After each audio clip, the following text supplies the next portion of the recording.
milk toast, butter toast, egg toast, ang iba't ibang luto sa tinapay na napapanood ko sa mga reels. Kaya bago pa sumikat ang araw, ay bumili na ako ng mga sangkap na gagamitin namin sa pagluluto ng mga ito.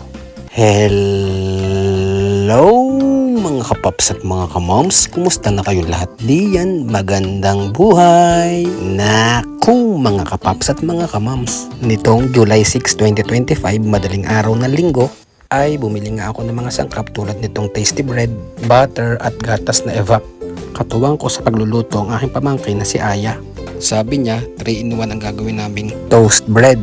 Pinaghalo-halong milk, butter at egg ang siyang magpapasarap dito sa aming toast bread na ito. Sabi doon sa napanood namin isa sa mga reels, ito daw ay French toast bread.